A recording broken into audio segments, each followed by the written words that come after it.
আমাদের ঠিকানা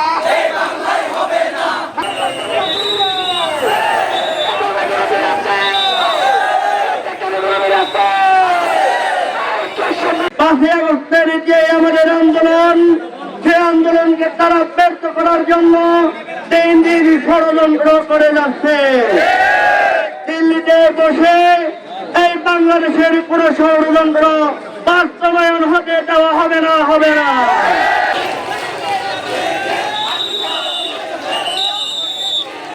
সংবিধান দিয়ে, মুজিববাদী সংবিধান দিয়ে মুজিববাদী আওয়ামী লীগ এবং হাসিনার বিচার করা সম্ভব নয়।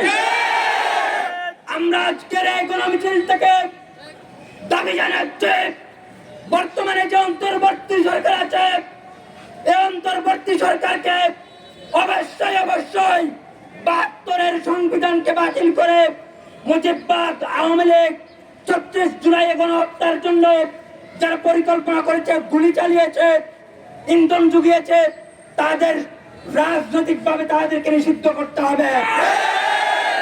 সাথে সাথে সকল রাজনৈতিক দলের যে সমস্ত নেতারা ৩৬-এর গণহত্যায় নেতৃত্ব দিয়েছে, ইন্ধন জুগিয়েছে, আজীবনের জন্য তাদেরকে বাংলাদেশের রাজনীতি থেকে নিষিদ্ধ করতে হবে, নিষিদ্ধ করতে হবে। এই সমস্ত রাজনৈতিক দল এবং ব্যক্তির সম্পদ এবং সম্পত্তিকে, এই সম্পদ এবং সম্পত্তি নতুন বাংলাদেশের বিপ্লবোত্তর বাংলাদেশের রাষ্ট্রীয় কোষাগারে জমা দিতে হবে।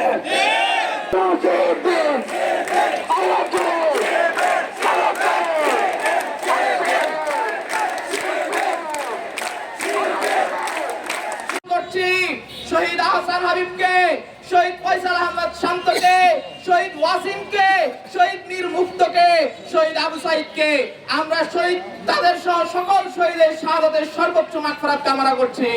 প্রিয় উপস্থিতি, আমরা আজকে এখানে উপস্থিত হয়েছি, আমরা ৩৬শে জুলাইয়ের বিপ্লবের মাধ্যমে এই দেশকে ফ্যাসিবাদ মুক্ত করতে পারলেও আমাদের দুর্ভাগ্য, আমাদের হতাশার জায়গা, আজ পর্যন্ত ফ্যাসিবাদের বিচার হয়নি।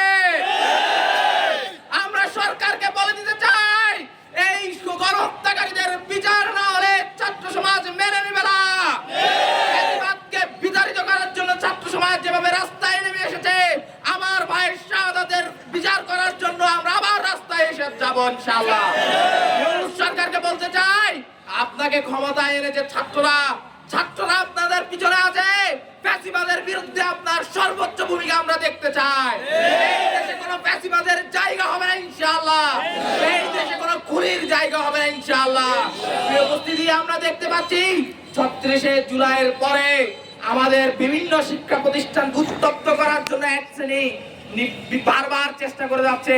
চট্টগ্রাম কলেজ, চট্টগ্রাম পলিটেকনিক, ঢাকা বিশ্ববিদ্যালয়, জাহাঙ্গীরনগর বিশ্ববিদ্যালয়, জগন্নাথ বিশ্ববিদ্যালয়, কক্সবাজার কলেজ সহ সকল বিশ্ববিদ্যালয় সাধারণ ছাত্রদেরকে জিম্মি করে, সাধারণ ছাত্রদের উপরে হামলা করে এক শ্রেণী এই দেশকে অস্থিতিকর পরিস্থিতিতে নিমজ্জিত করতে চাচ্ছে। প্রিয় উপস্থিতি, আমরা আজকের এই সমাবেশ থেকে বলে দিতে চাই, তোমরা কারা আমরা জানি।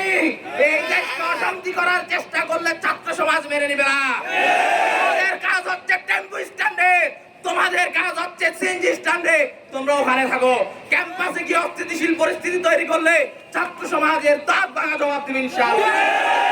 বলে দিতে চাই, ৩৬শে জুলাই হচ্ছে বৈষম্যহীন বাংলাদেশের সময়, ৩৬শে জুলাই হচ্ছে চাঁদাবাজ মুক্ত ৩৬শে জুলাই। সুতরাং নতুন কোন চাঁদাবাজ যদি টেম্পো স্ট্যান্ড বাহিনী উৎখাত করে, ছাত্র সমাজ তাদের মুখ ভাঙা জবাব দিবে ইনশাআল্লাহ।